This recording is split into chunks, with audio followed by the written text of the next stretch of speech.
Guys, thank you so much for joining us on this expert call that was very, very last minute. I think it was about like 30 hours ago, Josh, that we said, right, let's do it. And you were like, let's do it like right now, this immediate second. And That's how I work, baby. That's how I work. You could be dead tomorrow. Exactly. It was completely last minute. So thank you so much for everybody that is attending. Everybody's watching the live streams right now. We wanted to get a number of people at short notice so that we do have some kind of questions and answers at the end, and so that Josh can be put on the spot a little bit, because you like that as well, don't you, Josh? Oh, I love being on the spot. Brilliant. So for anybody that hasn't seen my email, hasn't seen Josh's introduction, I'm going to do a super fast introduction, and then I'm going to let the man of the moment speak, because that's what we're all here to hear, right? So Josh, aside from founding, exiting and advising nine-figure brands, Josh and his team are experts in building powerhouse brands backed by patented technology. Josh is an old soul. His sought-after expertise lies in marketing strategy, influencer marketing at scale with A-list celebrities as business partners, and profitably scaling companies beyond 9 figures without even raising outside capital. So with no external investors, debt or financing, Josh and his team run a holding company that reaches millions of consumers every month and has nearly 5 million social media followers. Is that about right, Josh? Sounds good. Sounds great. Who is this guy? Who is this guy? Right, so without further ado, Josh, I'd love to hand over to you and just let you tell us quickly, what's your background? Who are you? Who the fuck are you, Josh? And where have you come from? We want to hear, man. Well, I started off 12 years ago as just a poor teenager wanting to make some money to help my family out. And nobody wanted to give me a job because I was underage. And so necessity is the mother of invention. So I had to figure a way out to learn skills that were valuable. And so for me, I was hanging out at the library at the time. My family didn't have a computer at home, so I used the computers there. And they only used to give you an hour a day to use the computer. And so what I did is I read every book I could on how to build a website, how to program, different programming languages. And I just read and read and read. I didn't really apply anything immediately because it was intimidating initially. And then eventually I gained the confidence to start to apply what I was reading. And I realized, or I discovered that it was not as difficult as I had expected it to be in terms of, I thought it was impossible. I thought you had to have a PhD to do these things. So I started off programming, moved into design, and I started taking on clients at 14, 15 years old, which are just teachers, friends, teachers, all of that. And so I started to make money. I started to be able to, help myself out, help my family out, indirectly through helping myself out. And I remember the most proud moment for me initially was being able to just buy my own socks and buy my own underwear, like simple things where I was like, I'm buying this for myself. I feel financially independent. I'm able to buy my own food. My parents don't have to worry about me for that. And so I just continued to grow that. And one day a client was like, hey, if you learn how to advertise, if you learn how to market, I could pay you every month instead of paying you just one time. So I moved from programming to design to then sales and marketing. So I did the same thing. I read every single book that I could, watch every single video that I could find, every article, to learn copywriting, to learn marketing, advertising, Google AdWords, Google SEO. And by the time I was 18, I had started to dabble deeply into affiliate marketing. And I remember being the top affiliate on a couple of networks, and I got invited to the Playboy, or this Playboy mansion or whatever, Playboy party. And I was under 18, and the invitation came in my dad's name because I had to use my dad's name to get paid because I wasn't 18. And I thought it was the most hilarious thing. My dad's like the most chill, like from Spain, like does not know much about computers. And here he is getting invited as the #1 affiliate, super affiliate, to the Playboy mansion. And I thought of ways to try to sneak in and stuff. I really wanted to go, but I had figured out SEO really well, and I started to build a team around that. And we turned that company into a platform that we ended up selling a few years after that. So I graduated university at 20 years old, and that company was sold by the time I was 22. And then I kind of I thought I made it. I had everything I want. I had a Lamborghini, Ferrari. I was able to help my family out. And then I became a little bit burnt out and depressed because I didn't know what I wanted to do next, but I knew that I wasn't done. And so the last 3.5 years, I've been pouring all of my millions, all of my team into building lifelong brands that dominate their space, and that's where we're at now. Now, I saw that actually in one of your talks, and the key there is lifelong. And actually, that was one of the things that I guess stood out amongst the other entrepreneurs that I've interviewed and spoken with and hung out with and stuff. I believe in your talk you said when you get into a brand, you're looking 30 years down the line. Is that correct? Yeah, at least. I mean, this is the thing when you. Once you have your dream car, your dream house, you've got what you think is the American dream. You realize that it wasn't the happiness of accomplishing the goal that you're after. It was really the pursuit. So I always say it's not the pursuit of happiness. The pursuit is happiness. And when you are marked as an entrepreneur, when you are marked as a leader, all you want to do is build better teams, bigger teams. You want to build bigger businesses. And the thing is, I went from once you have enough money that you never have to work again, you realize that you now can do things that you really want to do. And you're no longer chasing an income, you're chasing wealth. And the irony of capitalism is that you have to allow other people the opportunity not necessarily millionaires, but you have to allow the opportunity for your team to have a purpose, to make good money. And when you build a good team, the last thing you want to do is lose them or give them away. And so for me, it became more about how can we do something for 50 years? And the market has to be massive. We have to take all of our competitive advantages have to be at play. It has to be something that I'm at least remotely interested in because business is very difficult and it's very hard to recruit A players if you're not passionate about what you're doing and you don't know what you're talking about. And for me, it was more of a challenge of saying, look, I'm no longer doing this for money, for myself. I'm doing it to build the biggest company I can, the most successful brand that I can, with the best team that I can. And in order to do that, you have to think so much bigger because you're no longer income chasing and you're no longer, trend hopping. You're looking at what is something that's going to be around for 50 years. And there are thousands of things. And why not? What I learned is that Magic Johnson said this, it takes the same amount of time to do $1 million deal than it does to do a $100 million deal. And time is the only thing you can't buy, no matter how rich you are. I've got money and I still have not figured out how to simply buy time. I can buy time by outsourcing stuff, but I can't get my time back. So for me, it's like, if I'm going to do something, I want to do something big.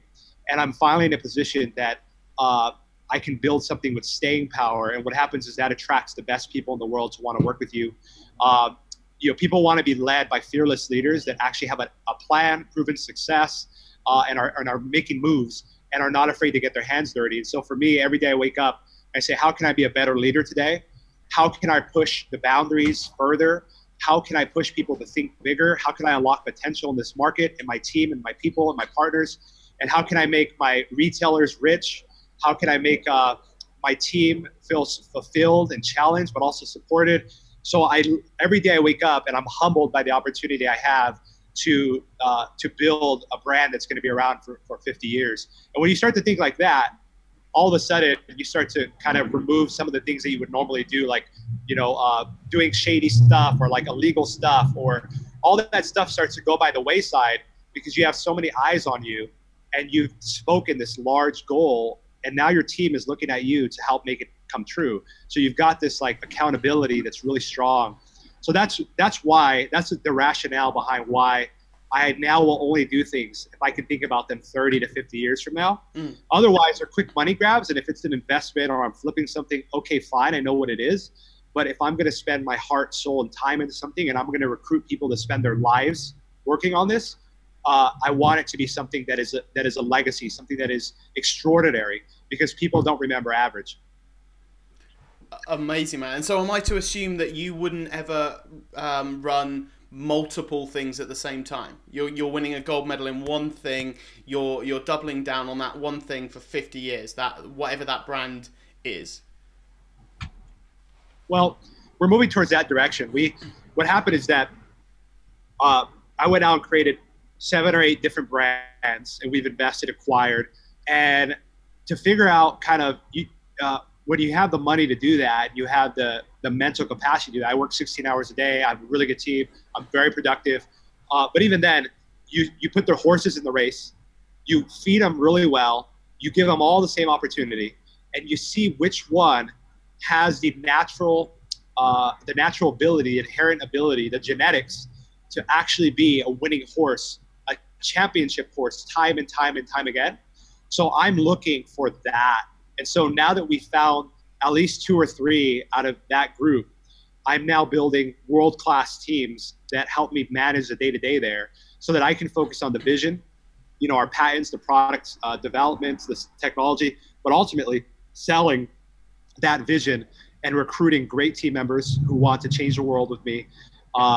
Retailers like Costco and QVC and Walmart and Target and Amazon, and flying out to them and getting those people excited about our brand because they're excited up front, but I really show them what we're building. And then they become stakeholders in the sense of they want to see us succeed.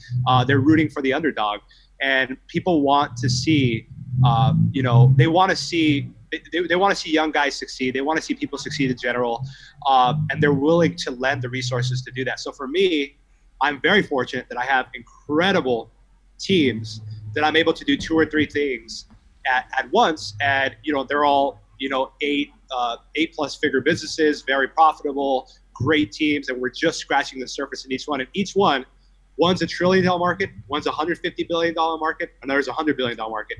So they all have the ability to scale for 30 to 50 years. So now I've got the 3 championship horses, and now you start to feed the one that is doing better, and they kind of compete with each other. So we'll see who comes out on top. It may be 2 or 3 brands that end up really taking the cake for us. So I've got to ask. You said there a number of times, world-class team. Can you go into a little bit of detail about how you attract and recruit those world-class team members? Because they're not out there looking for a job, right? They're already employed. You've got to somehow poach them away, entice them, give them the golden handcuffs, whatever it is. How do you do that? Well, I do it a few different ways. So, when I go to events or when I speak at events, I don't have anything to sell. I don't have any masterminds. I don't have any courses. I don't have anything like that. All I have to sell is the value that I bring to the stage, and hoping that other people take what I'm teaching and apply it, because I live through that. I really get a fix out of seeing other people succeed. It's something that I've always been, even in school, I've always been the leader of the group. I love to see other people succeed. I want to see us all win. So I get a real good fix out of that. But when people hear, Kobe Bryant had a change in his career with the LA Lakers, where he created the Mamba mentality, where he changed his mindset, he changed the way he spoke, and he changed the way he led, and his work ethic tripled, and his intelligent work ethics tripled. So for me, I'm in that phase of my life now where people can sense it. So the more that I'm out there with the right people, they sense it. And I get letters in the mail from people that want to join the team.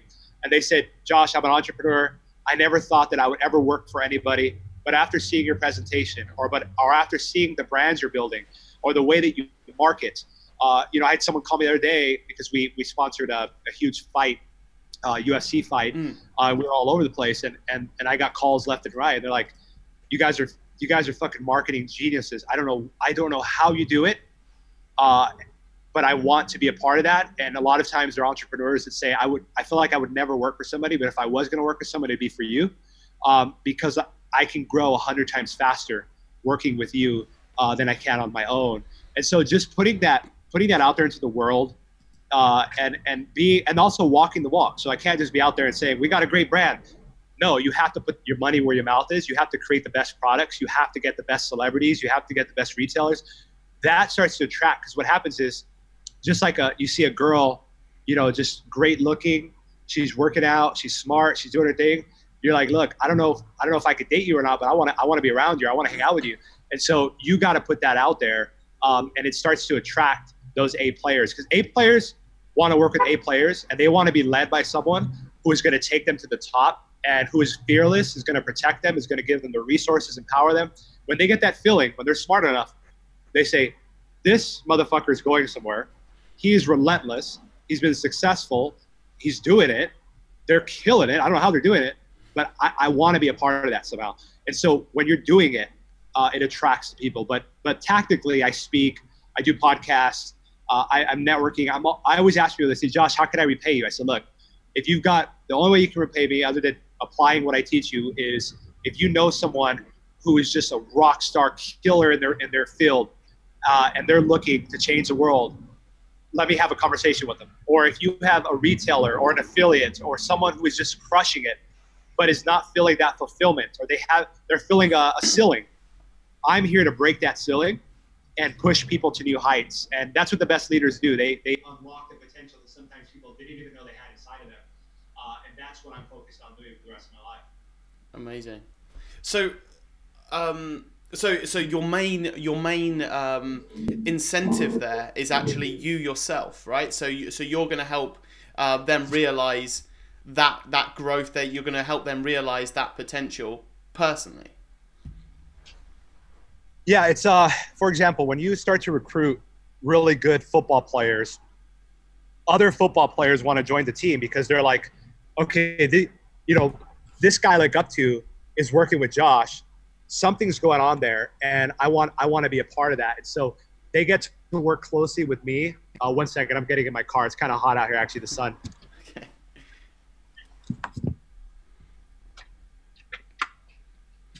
So I live in Arizona, but the sun is crazy. Nice.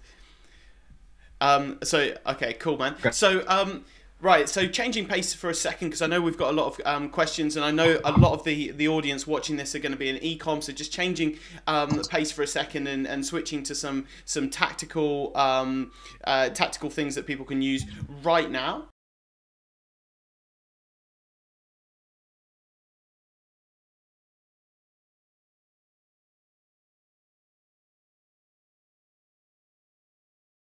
Source. Yeah, absolutely. First of all, can you see me okay? Yeah, I can see you. Great. So we have an omni-channel approach now across all the brands. We're still Facebook and Instagram dominant. You can't be a consumer focused business and not be on Facebook and Instagram right now. But Facebook and Instagram are becoming more and more expensive. I saw this happen firsthand on Google. I know exactly what's going to happen. It's 100% going to happen. They're a public company. It's always the same thing. So for me, it's aggressively expanding into, we work with over 100 celebrities. So celebrities drive a lot of traffic because of just who they are. We do a lot of Facebook and Instagram, millions of dollars. We do a lot of Google. I love Google. That was my first love. AdWords, YouTube, SEO. We do a lot of Pinterest ads, Snapchat ads, which is new. We're putting a lot of effort there. We do a lot of native advertising. We do some select affiliate deals, email drops. Trying to think of what else we do. We're now going hardcore into podcast ads, radio ads.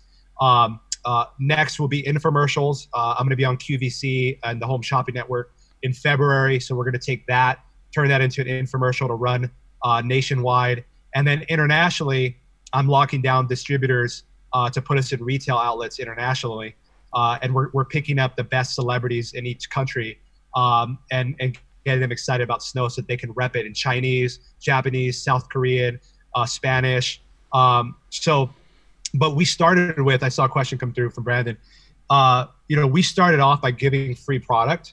But here's the thing. If your product is sexy and it's truly better than everything else, it has a positioning of being a great product. And when people receive it, when people receive the product, they feel that they have to reciprocate the value because they feel like they got something with a lot of value. So we started off by just literally searching hashtags, put a couple interns on it, and literally did everything manually, just saying, hey, would you post if we send you free product, if you like it? And we started doing 100 of those a week. And then after a while, you start to make money, Facebook ads starts to pay the bills. Then you're able to start to afford bigger and bigger influencers but you start off with the free stuff, bloggers, Instagram accounts with 1 to 10,000 followers. You ask them if they know any friends that want to do it. And that started to snowball. And as the money started to come in, I decided to double down. We spent, close to $2 or $3 million in R&D alone this year in Snow. That's our first full year in business, to create, 6 patents, truly revolutionary stuff. Now when people receive our product for free, they feel like they owe us a lot. And so that's important when you're building a brand. And then when they see celebrities use it, they're like, oh my God, Kim Kardashian uses this and I'm getting it for free. I'm going to post all over my social media about it because it's cool to do so. So creating products that are Instagrammable are also very important. So that's on the influencer side of things. And your influencer strategy is clearly working very, very well. I'm jumping down a couple of questions here, but absolutely, when we're seeing your brand, I mean, the MMA fight that you were talking about, your brand was on one of the biggest badasses in the world's t-shirt before and after during his big fight, right?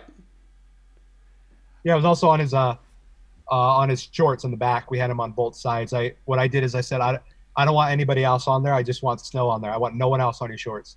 And so, in this world, you're always fighting for attention. And I don't like to share attention with competing brands or anyone else. So I said, I don't care what it cost. And luckily, Chuck Liddell is actually a partner of mine. So his wife, who's the best person to work with in the world, we figured out a way to be able to sponsor the shirts, the jackets, and then actually Chuck Liddell fighting with Snow on both sides of his shorts on the back. Unfortunately, he didn't win, but we got millions of people to see that, and my phone's still blowing up because people are like, "How the hell did you do that?" You guys are barely a year and a half old of selling, but it's because I'm not afraid to put my money where my mouth is. I'm not afraid to lose money. I'm a big high stakes gambler, and I finally have the money to do that. And we have a brand that we're going to protect and we're going to pursue it. Come January 1st, we're going to start to enforce our patents. I've got some of the best lawyers who are joining our board, and their only job is to take down anyone that looks like us, acts like us, and doesn't pay us a licensing fee. And little do a lot of people know, a lot of companies out there are actually paying us licensing fees for using our formula, for using our technology. Nobody has it all in one like we do. We'll never license that out completely, but I'm not opposed to getting paid, for our intellectual property if other people want to grow that out. So we're doing a lot of that work as well right now. We're talking to, Invisalign, a bunch of, I won't name the rest of the companies, but some of the biggest companies you would know, they're either already selling Snow's products under the table and paying us licensing, or they're going to, and if they don't, we can shut them down because we're globalizing our patents. Wow. So going back to the influencers for a second. So we've got guys on this call that are doing 5, 6, 7, 8, 9 figures. In terms of a sort of general approach to getting as high up the ladder in terms of A-list celebrity influencers as possible, what would you say your top 3 tips for winning the best influencers are at this moment? Well, if you don't mind answering that. Yeah, no worries. So I would say you have to make it a win-win-win. And win for the brand means that it's a good brand match. It matches your target audience, that people like the person that they're following. There's got to be affinity. There's got to be genuine authenticity around it. And then it's got to be a win for the celebrity themselves. They should ideally be a customer. They should ideally make them a customer if they're not. They should ideally generally like the product. And I have the celebrities tell me, what do you like about the product? Show me your before and afters. And we're collecting before and afters from A-list celebrities. No brand has this. And it's literally like an A-list celeb before after. And we're putting them on our ads, we're putting them on our packaging and everything. Then it has to be a win. And by the way, it has to be a win for the celebrity in the sense that it matches their brand. They don't want to cheapen their brand. If they care about their personal brand, they want to know that it's a real company, it's a real product. You guys aren't going anywhere, and you guys are doing big things. So I try to get them on the phone, and I try to explain to them the vision of the company, where we're going, and why I think they're a good fit. So that could take hours sometimes. I'll fly out and meet with them. I was just with Rob Gronkowski, in Boston, for the New England Patriots, in LA with Chuck Liddell. I mean, getting in front of them and getting to show them what you're creating gets them excited.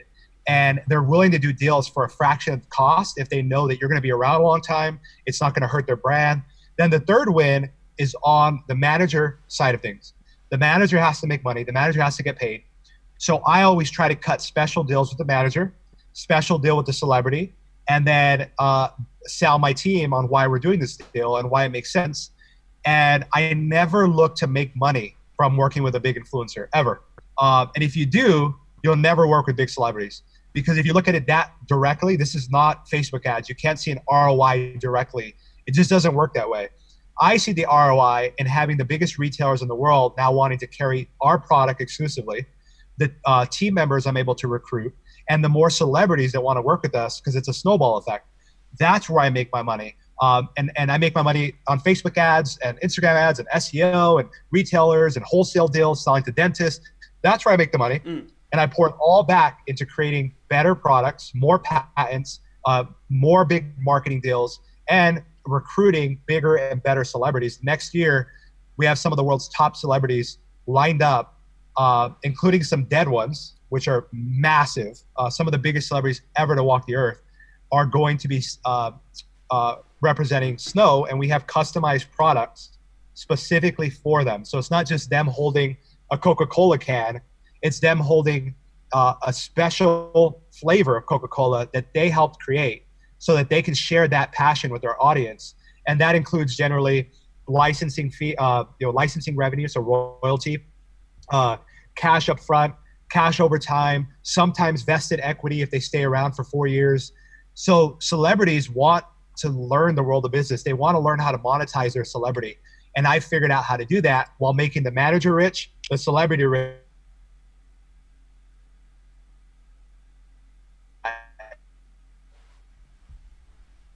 Years if we're listed, cool. Otherwise, I don't take a salary. My companies. I'm doing this because I want to build something huge. So that's how I go about going those big influencers is, are they a good match? Can I get them on the phone? How can I make the manager happy? And once I take care of everybody, I'm back. And they're like, oh, my friend Jennifer Lopez was just at my house. I showed the Snow system. She'd be interested. And now they're selling to me, Jennifer Lopez, right? It's like they're selling to me versus me having to sell to them. And that happens much more quickly than you think if you got the balls to do it. That's phenomenal. And just that tip alone where you said making the manager rich as well. That's the gatekeeper, right? And probably there's people on the call that know that, like, if you're trying to get into the get the attention of someone, you need to get past their secretary. Am I assuming that the manager is serving almost that secretary role when it comes to actually booking that A-list celebrity? Well, they're the gatekeeper, and so they want to do a couple of things. They want to make money. Obviously, they want to bring good deals. The management connection. They want to protect the brand because that means future profits for them. If they ruin someone's brand, they're going to get fired and they're not going to be able to make money anymore. So if I can hit those in one conversation, and a lot of times that means doing a separate deal with the manager and saying, hey, I'm gonna pay you a little bit of money under the table if this goes well. Or, hey, you got a couple other people you're managing, let's do a group deal. Let's make sure you get paid. Let's take your management fee outside of the talent fee and let me pay you like you would on $1 million deal, but get it for me for 100,000. Like being able to do that, or figuring out what do they like, what do they want? If they like Rolexes, can I show up to their office with the Rolex that they wanted and say, this is just me showing you that I'm going to take care of you if you take care of me. And that world, it's very, it's who you know, but it also is money. Money talks. It's like Wall Street and Hollywood. Money talks. And so I love that because it makes everything much more simple. And I can say, look, here's how I'm going to make you money. And if you show people that you're going to make them money and you're thinking of them. So whenever I work with an entrepreneur, I figure out how can I make them rich. When I work with an employee, I figure out how can I make them look really, really good. When I work with a manager, I think of how can I make them a lot of money over time, and for them to feel good about bringing me their best talent and their best deals. That's what I'm thinking of versus how much is it? I want you to rep this product, and then if I'm negotiating with them just on price, I've never been on the phone with them, I come off as just another random person, and they're not going to treat me with that respect. So I get in front of them, I hop on a plane. I don't care if it's the middle of the night. I'll hop on FaceTime with them. I don't care if I'm sleeping and I have to wake up from my sleep and get on a plane. I will do it, and I will get in front of them, and I will show them how I'm going to make them rich. I will prove it to them. And a lot of times I'll bring, my backpack will have, stacks of hundreds in them, and I'll bring cash and give it to them right there with no expectation. And I said, look, here's just for meeting me. Here's $5,000 for taking an hour of your time. I know it's very valuable. Whether we work together or not, I want you to know that I value you, and I hope we can figure a way out, to work together. And that type of just rawness, that transparency, has been huge. And sometimes they take the money and we don't work together directly, but then they'll go and get me Madonna's agent, or they'll go and get me Sephora retailer, or they're thinking about me in that aspect. And sometimes they never do anything, but at least I know that I'm compensating them for their value as opposed to just draining their time, because they get pitch deals all day long. So it's like, how are you going to stand out? It's all about marketing and sales. How are you going to stand out? And I said, look, no one pushes more units than I do. Nobody has a bigger vision in this space than I do. Nobody is already rich like I am and 25 years old, where I have no pressure other than to build something massive. I'm not doing this to buy a Lambo. I've had it. I'm not doing this to make money. I have it. I'm doing this to build something massive and to make a lot of people rich. And if you like money and you like building a long-term brand, let's work together. That's why I told the managers. I said, look, I'm going to protect you. I'm going to make you rich. I'm going to take care of your talent. I'm going to bring you deals. You're going to bring me deals. If you want to rock and roll, let's do it. Otherwise, if you're going to treat me like another client, I don't want to do this. And there's 100 other celebrities I'll go after. So if you're that open and that direct, you break the ice. All of a sudden, they're like, damn, this dude's real as fuck. He's putting his money where his mouth is. He flew out to see me. He's thought everything through. I love his brand. He brought product with him so I could try it because he wants me to be a believer before I push it. This dude really believes in his product. He's really going to fucking do it. And a lot of times I end up becoming their mentors in, how to deal with their clients, because I come from a world of dealing with hundreds of Fortune 500, or hundreds, maybe a dozen Fortune 500, but hundreds and hundreds of clients. So I know how to communicate that value to high net worth CEOs and companies. So a lot of times we'll share tips on their own stuff, or they're going through a relationship stumble. We become friends, and we're talking about their relationship with their girlfriend, their wife, their kids.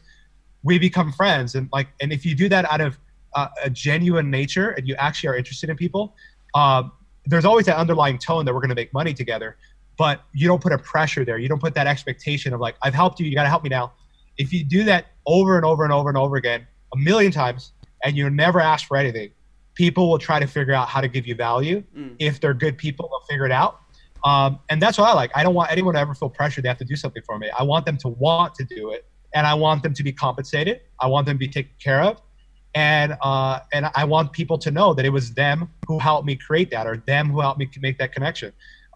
Ego is the killer. If you're a leader and if you use I, me, you're going to kill your team. Nobody's going to want to work with you.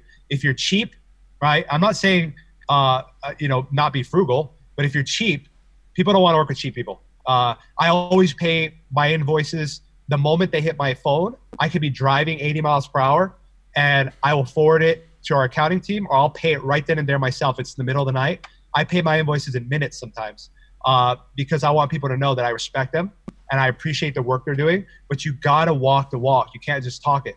And I try to do as much of that as possible, and it creates a ripple effect over time. Wow. So in terms of someone who's getting started, or someone who's got a brilliant product, it's a fantastic product, but they don't yet have the stack of $5,000 to just give to the manager, just as a like a future investment. Like, I hope we can work together. I'm serious. Boom. Like, in terms of that kind of person, what kind of advice would you give to really maximize what they can do within the realms of what they're capable of doing at that early stage?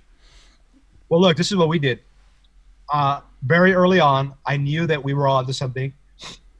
I didn't know that we were going to, I honestly, I knew we moved so fast. I didn't know we were going to move this fast, but, and I didn't know retailers were going to want to carry our products. I didn't know a lot of these things, but I knew that if I could give something of value, and in the very beginning, the thing you have of value is royalties. If you could push product, royalties, commissions, and if you're not cheap, equity, right? And so I gave away equity to 2 superstar celebrities so that I could say that we're truly a celebrity-owned company. And I wasn't cheap, I wasn't selfish, and I used that to my ability to, and now they're getting checks, now they're getting cash, they're getting money. But I use that to my favor. So if the last thing you have is equity, but you got to have a good product or a good service, you've got to have a good brand, you've got to be building something that's at least 10 years out so you can sell that vision well. But if you got to give up equity and you say, look, I'm going to sell this thing for billions of dollars, or maybe I'll never sell it. Either way, you're going to make a lot of money with me. I'm going to take care of you. I'm not going to ask for much. I'll bring my video team out to you. Even if it's me with my iPhone, I'll fly out to you myself. I will video it. I will write the script. You just got to give me 5 minutes of your time. And that's it. And I will give you 2% of this company. Or I'll give you, if you hit these milestones, I'll give you this. You'll believe it or not, you will find that not every celebrity just wants to make cash. Some of them will want to be they want to be successful in business. They want to have something that they can tell their friends, like, oh, what are you going to do after you play football? Oh, well, actually, I've got a couple companies that I'm partnering in. I don't know if you heard of Snow, but we're killing it. We're going to be in Costco. We're going to be. They want those things to talk about. So every day I spend about an hour updating all of my stakeholders, whether they own equity or not. Yeah. My team, my friends, our retailers, the buyers at those retailers, the celebrities, the managers, and I say, look at this new product, look at our new packaging. We just closed this deal. We're going to hit $3 million this weekend. We're going to do this. I'm constantly updating them so that they know that I'm thinking of them, I respect them, and they get excited. They get a jolt of energy that we're doing something, and it keeps me. Things that are free to do and be at our first $1,000 day, right? That's exciting. We had our first $10,000 day. That's exciting. Here's how we're going to get to our $100,000 day. The managers will help you. And one thing that the managers are good at is they are open to taking equity as well. So a manager will be like, look, I'll take equity in this because I never get a piece of any deal I bring to the table. And I'll bring you some really good celebrities and I'll give you really good deals on them. And I don't care if you have to go, if it's a good celebrity, you got to go out and get a credit card. I'm really against debt in that nature. But if you're building something legit and you got to go out and get a bank loan, you got to go out and ask friends and family for money. Whatever you got to do. If you're building something legit and you're not going to give up, then don't be afraid to go do that because not just celebrities, but like down to our packaging. We spend more packaging than anyone else in our industry, down to the product. Even if it means hiring someone, if I have to live on the street so that I can pay, a good salary to someone I really want on my team, I will live on the street. I do not care because I know that one team member could be a multiplier and it could bring 10 times the value to the team. And that's what I've done time and time again. So you just can't be cheap. You got to bring your balls to the table. You got to be willing to be a high risk gambler. But the nice thing about building a business versus gambling is you actually have control. Skill is in play. You're not playing against the house. You're playing against yourself and your team and the market. But if you feel confident, it's the best gamble you can make is gambling on yourself and building brand value. Companies, when they acquire their companies, they don't just acquire them for revenue. That's small-minded. If you want to sell a company for $100 million, build a company up to $25 million, whatever, and you're in a good space, you can sell it for $100 million. You want to sell a brand for $1 billion? You could have $100 million in revenue and sell it for $1 billion. That's what Dollar Shave Club did. You've got to disrupt the model, disrupt the industry, build a brand, build a cult following, have celebrities, or have that recognition. That's what companies pay for. They pay for goodwill and brands. They don't just pay for balance sheets, especially in the $1 billion range. So that's how you have to think now. And you start by giving product away for free. You start getting that snowball rolling as fast as you can. Get an intern to oversee it. Get a freaking Filipino virtual assistant. Doesn't matter. Brand value, if you want to build something, entrepreneurs become wealthy really one of two ways. Through the business. So if you cash flow the business, you have a lifestyle business, that's great. You can cash flow, great. Or when you sell the business. But every person I know who is uberly successful, my mentors, they've all gained money by selling it through IPO, acquisition, merger, something like that has created tremendous wealth for them. And so for me, it's like, I want to build a business that's sellable, but I never want to have the pressure to sell it because I'm young. And I don't know what I would do if I sold it other than become an investor. Maybe that's good enough. But for me, it's like, I'm not in a hurry to sell it, but I'm always thinking, how can I build something that's sellable? And in order to do that, you got to be willing to give up some equity. You got to be willing to give up equity to celebrities, managers. You've got to be willing to take out a loan and drop 50 G's on a celebrity that matches your brand perfectly, that is going to take you to that next level. And hopefully you're able to run Facebook ads, Instagram ads, other stuff to make the money there to pay the bills. But you should never have money in your bank account if you're building something of true value as an entrepreneur. You should never, ever have money in your bank account. If you do, one, you're paying taxes, sucks. Two, you're not believing in yourself enough. You're holding back. Why are you holding back? I can show you how to spend the money, but you got to invest it right. And investing in your brand is never a bad move. I couldn't agree more, and also I'd add to that as well. If you've got money in your bank account and you're making like what 2% interest, I mean, even there, right? Like I get what you're saying. Like you should be reinvesting into your business all the time. But like as a side note as well, like even if you're not running a business and you've got a ton of money in your bank account, that's a bad move anyway, because you can get a lot more than 2%.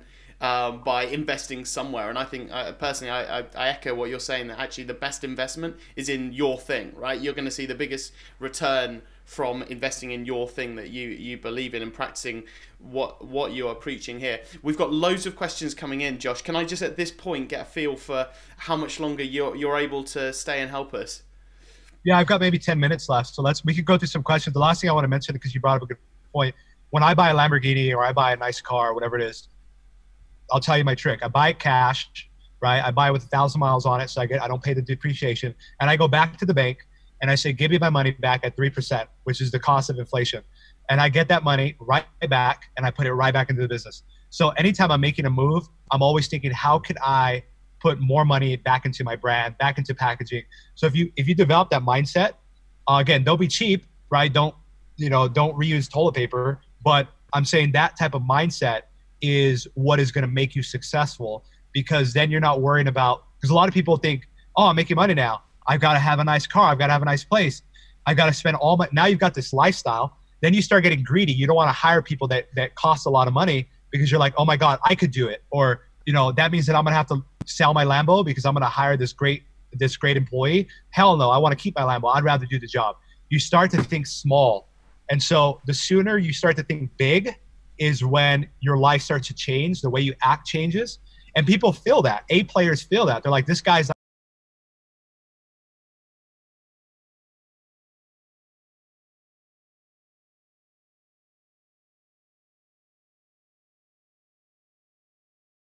built. They're looking to have a purpose, and they want to have something to talk about at the table, and they want to be proud of something in their life.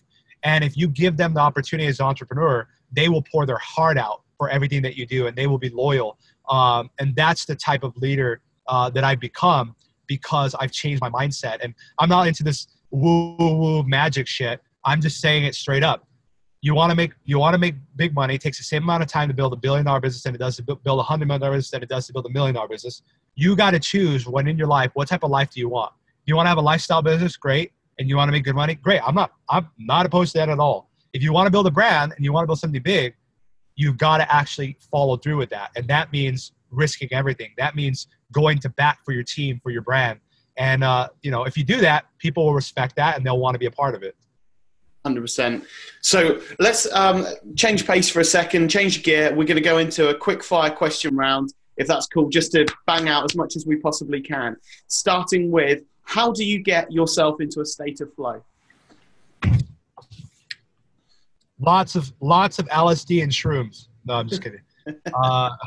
Lots of pot. No, I'm just kidding. For me, it's I try to prime myself and think about a couple of things. Gratitude. So I think about how far I've come, but then I'm humbled by how far I want to go. That excites me. That lights that fire inside of me of like, okay, because it's easy to be complacent when you're living in a mansion, you're driving nice cars, you're doing well. It's so easy to become complacent. I come from almost nothing financially. So for me, I think about where I come from. And even if you come from a wealthy family, it doesn't matter. Look at what you built. Look at what you want to build. And that primes my mind. And then it takes me about an hour or two to really get into that workflow state of mind. I've gotten a lot better at it. I could do it within an hour now. And what I do is I write down what do I want to tackle, and I prioritize it by importance. Anything I can delegate is an opportunity to train someone, to make someone stronger.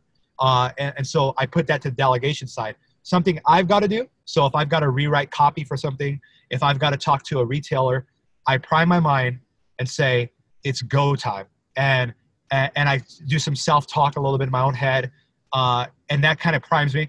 And then just doing it. So no distractions, putting my phone on airplane mode, minimizing Facebook, download a porn blocker if you have to, if you're waking your cock all day instead of building a business, whatever you got to do to focus and realize that unless you focus, I always say this with the team, if we don't focus, we'll fuck us, right? So it's like, it's going to fuck us over if we don't focus. So focus, prime your mind, no distractions, write down exactly what you want to tackle. And don't write down something like, I want to make $1 million today. Like, don't write down a huge goal. Write down, I want to contact 5 celebrities and I want to get one of them on the phone, even if it's their manager, and I will Google, I'll find it. That's what I want to do. And then another thing I do is I put timers. I try to time it. I say, it takes me 30 minutes to do this. I set the timer up, 30 minutes. And every time I start to get distracted, I look at 30 minutes. I have my water bottles next to me. I have whatever I need next to me. I have it right in front of me. So I don't have to make an excuse. Oh, I got to go stretch, or, oh, I got to go get water. You can stretch out in your coffin when you're dead. But for me, I also enjoy myself. I'm not Gary Vaynerchuk. I'm not saying don't sleep and, look like your eyes are about to fall out of your head. Like, don't do that. I'm also not Tim Ferriss, where it's like move on an island and work for 4 hours. There's a balance between that. Some weeks I'm working 80 hours a week. Some weeks I'm working 40. But my mind is always going. So flow is focus, no distractions, write down what you want to do. Perfect. Now, I know you're an avid reader. I know that you read loads. You've got a library in your house. But if we could narrow it down to just like 2 or 3 books that for you were just life-changing, game-changing, what would those books be? So if you're still doing a lot of the work yourself, E-Myth is what everyone recommends. It E-Myth is great. The E-Myth Revisited, I've read it a couple times. Shows you how to delegate. Shows you how to move to business owner. Very important. I like The Science of Success. It's by Charles Koch. It's a $100 billion company, private. They own it all. They're not public. And they built it from less than $1 billion to $100 billion a year in turnover themselves. And they are very powerful politically in every way. And it's really run by one guy, Charles Koch. And he wrote a book called Science of Success. He has a couple other books. He teaches market-based management, which I really like. I take different elements from that. Principles by Ray Dalio. That's a hot book right now. A really strong book on understanding the principles of growing a business, growing a team, about transparency with your team. There's a couple more that just slipped my mind. Oh, Multipliers is one that I recently have finished. That I really enjoyed. How to hire multipliers, how to be a multiplier of your people, how to be a multiplier of your efforts, and how to lead people who are multipliers and protect them. Very, very important, because you realize if you want to build $1 billion company, you can't do it alone. No matter how great you are, you have to have really good people around you, really good agencies, really good employees. I also like How to Win Friends and Influence People. An old book. I have one of the first editions in my library about how to deal with people, how to show respect to people, how to be liked genuinely. So none of that NLP bullshit where you're like saying certain words to trick people on this hypnotic bullshit. I don't follow that. I don't. You got to talk to people real straight up. Tell them what you want. Say, look, I'm meeting you because I think there's a way that I can make money off you. And I'm not sure how that's going to happen, but I want to make sure that you're also able to make money. Can we talk about that? Is that okay if we talk about money? And they're like, yeah, fuck. Breath of fresh air instead of small talk bullshit and never following up. It's like, look, I'm not going to follow up with you because I don't sense a way to make money here. But if something changes, call me immediately. They're like, wow. Like, no one's ever told me that. Instead of like, let's grab coffee again. Like, let's follow up. Yeah. What's your business card? It's like, no, that's one reason I don't have business cards. Because if it's meant to happen, it's meant to happen. And people can find me. I can find them. And we will make it happen. And generally, I like to do the deal right on the spot. If I got my laptop, I say, what's your PayPal? I'll send you the money right here. Let's get it done right now. You've got 30 minutes. Let's do it right now. I've done that with celebrities. I pull out my phone and say, let's do the post right now. Why are we waiting? Why are we going to schedule it later? I might be dead tomorrow. Let's do it right now. I've got the money. Let's go. So that type of mindset has been important for us. And I learned that from books, right? I learned that from reading thousands and thousands of books. I listen to Audible. I read the book. I listen to podcasts. I'm always on YouTube. And the last thing I'll say on that is it has to be timely. So if you're reading random shit, good for you. I like to read random shit too. But we don't have time for that. If I'm struggling with something of hiring people, I'm going to immediately go to Amazon. I'm going to find the 5 books that are best on hiring people, like Good to Great. It's a phenomenal book. And I'm going to grab the book, grab the Audible, read it. I'm going to next day deliver it to me. I'm going to put my headphones on. I'm going to block out my calendar, and I'm going to tear through that book in 2 times speed in 3 hours, taking notes along the way. And I'm going to figure out a plan when I go and take a shower after I read a book usually, and I'm sitting in my steam shower, and I'm thinking through how am I going to activate what I just learned. Otherwise, I'll store it for later and put it in my hard drive. But I like timely stuff. I like to implement it right now. Otherwise, reading like, blah, blah, blah, all this random shit, it's great, but you're never going to use it. Unless you use it, you lose it. So I'm always trying to figure out how can I use things instead of just sitting there and listening to NPR for the fuck of it. For me, that's not exciting. I get my joy out of implementation. So that's the way I think about when I'm looking at books. So even if I could recommend 1,000 books to you, probably 50 of them that are life-changing for me, but you don't have to read all 50 now. What problem are you having right now? What insecurity are you having right now? And find the 3 books that are the highest rated on Amazon, order them, lock yourself in a room on a Saturday, and don't leave until you got a notebook full of notes, an action plan, and those books torn through. Amazing. Well, I totally echo that you focus on the books that are appropriate to the point that you are at in your journey right now. But the books you've mentioned as well are epic. I've read all of those. They are spot on. So in terms of advice, right, external to books, like from actual people, from your mentors or from other people in walks of life, what's the best advice ever given to you? So, I like to push myself a lot. I graduated university in 2 years with straight A's, running my $1 million business. I'm always pushing, but I hang out with my mentors are, in their 80s, some in their 70s, and they're very successful. One of them is partners with Warren Buffett, and I see him on a weekly basis. Anyway, he looked at me and said, if I had the internet, if I had the opportunity that you did, and I was as young as you were and had the traction behind me that you did, I would not be sitting here even fucking eating. Like I would be going. And when I see these 82-year-olds, they're still working. They're filthy rich, but they're working because they love what they do. They're reading more than me. I mean, I read a lot, and they're reading more than me. They're implementing more than me. They're traveling. And I see that 82 years old, that makes me feel that I've got to think bigger.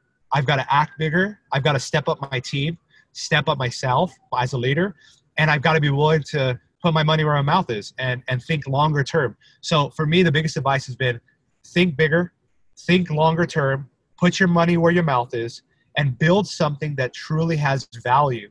And that's what my older mentors taught me. And sometimes it took them 40 years to figure that out. And now they're incredibly successful. But if I could harness that at 25 years old, for them is exciting because they get to live through me. And so for me, I never want to let my mentors down by not implementing something that they teach me, because I'm not paying them. They don't have to spend time with me. They're telling me shit because they care about me, and I am transparent with them. So being transparent is another thing I learned. The more transparent and open you can be, people can't help you unless you're open and real with them. They just can't. So I'm real as I can be and say, I'm having trouble firing this person. How would you do it? And so a lot of times I go on YouTube though. My mentors are on YouTube. I don't know them.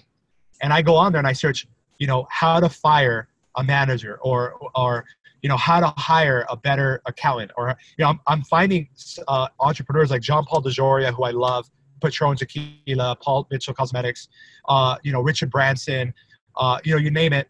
I'm looking them up and I watch every single interview, every single podcast, every single seminar, everything I can find on them. I swallow it all up. And then I now have a piece of them inside of me. And so I can think, what would Richard Branson do in this scenario because he's gone through this? Or what would Steve Jobs do here? And I remember his speech What would Alibaba, when Jack Ma had his speech, when they made $0, nobody thought they were going to be successful. And he sat there with his team and gave them the vision. That's what I channel, and that's from YouTube. I don't know Jack Ma, but that's what I've learned from mentors is thinking bigger, think longer term, put your money where your mouth is, build a great team, don't be egoistic, share the success with your team, share the success with your stakeholders, with the public, with your customers, and be relentless and work hard. That's what I've learned from my mentors. They drill it into me every time I see them. They're always telling me, you're still thinking too small. You got to push harder. You got to hire better people. You're being cheap with who you're hiring. Hire better people. They're constantly pushing me out of my comfort zone because they know who I am. They know what I want, and they know what I could achieve. And those are the people that you want to surround yourself, whether they're mentors or not. People that know who you really are willing to go against you and push you. They're not yes men. And they're saying, no, you're doing that wrong. And you're like, really? I'm doing it wrong? Yes, you are. And like that fearlessness to say that, because you don't have that much in your life. If you got employees who are afraid to push back against you. I love to hire people who think differently than I do, because they're not afraid to raise their voice and say, you know what? That's a great thought, Josh, but what if we did it this way? Or no, the regulation's coming out. We can't really do that. I love when people push back against me because I get to learn from that. I get to listen to that. It's huge for me. And it's maybe a 10 times better leader to not be afraid of being told that I'm wrong or that my thinking is off. Oh, amazing. I'm just letting that settle. I was making a mental note that as an interviewer in these kind of situations, sometimes you don't get to absorb quite as much as you actually really want to, and you've got questions coming in on different screens and so on. And there's a few tidbits there which I'm gonna go through this. I'm gonna listen to it again. I'm actually gonna write those down, and I'm gonna put those in the notes for this, because some of those tidbits there I just think are absolute gems, Josh, and I'm so grateful that you're taking the time to share these with us. So I've got one final question just before we go into the wrap up. I've actually got about 100 more questions, but I'm being respectful of your time. I know hopefully we'll have another opportunity to do this in the future. So I'm going to ask you, it's a bit of a silly one, but it's weird how this question does eke out the sort of mindset of certain people. So I'm going to say, in this situation, would you rather fight one horse-sized duck or 100 duck-sized horses? And it's the why that I want to know. So this is the big one. The biggest question, this one. No, I'm saying the big one. Give me the woolly mammoth. That's who I'll fight. The saber-toothed tiger. That's who I'll fight. Because here's the deal: if you are a true competitor, you don't want an easy fight. And I spent most of my life hunting chickens. And you hunt a chicken, you have a meal for a day, and you've got to hunt a chicken the next. That's trend hopping, drop shipping, all that stuff. You trend hop, you try this and that. It's easy. After a while, you get really good at hunting chickens and you get comfortable. But in order to hunt an elephant, you can't do it alone. And you can't do it with spears. You have to have better equipment, and you have to have a team that you trust and they trust you. So you got to go all out as a team with the best equipment you can, and you've got to trust each other to hunt that elephant. And if you fuck up, you're going to die. And I love that high stakes. But here's the deal. You can't hunt it alone. Very few people can hunt elephants because you have to have a great team. And you come back and guess what? You sit by the fire and you enjoy that elephant as a team. And you say, we've done it. They thought it was impossible. We did it. Chickens will always be around. You can always grab one and eat one if you want. But that elephant took a group effort, and that's something that people will always remember for their life. So I'm always chasing the bigger hunt, because it means that I always say, don't wish the game was easier. Don't wish the hunt was easier. Wish you were a better hunter. And so if you look internally, chasing that big duck or whatever you said, 100-pound duck, for me, it's going to have to challenge me to say, how can I be good enough to earn the right to be able to tackle this challenge? And so I'll choose that every day. I've done the small stuff. It's exciting. It's comfortable. But now I want to hunt the elephants. Hands down, that might be the best answer to that particular question we've absolutely received today. So, Josh, part of the reason that you agreed so humbly to do this, Amar, is because in January, our mastermind, Cartel's Mastermind, is hosting an event in the Dominican Republic. And I believe in your own words, it was something along the lines of Latino, check, party, check, hang out with cool people, check. and you kindly agreed to come on down to hang out with us for the majority of the week, to share your wisdom, to share some tequilas or whatever your beverage is. Lots of tequila. Are you excited about January? I'm very excited. I'm excited to be around great people. I'm excited to learn. I'm excited to share whatever I can. I'm an open book. And if I can leave everybody with just one nugget that I've learned, and if I can leave with a nugget myself and laughter and fun and good people, I mean, shit, that's what life's about, right? Absolutely. So guys and girls on the call, if you are interested in hanging out with us at this particular mastermind, there is a vetting process. We only let in genuinely cool people, but if you're interested, shoot me an email, martin@smarterdestiny.com, and we'll definitely keep you in the mix for that.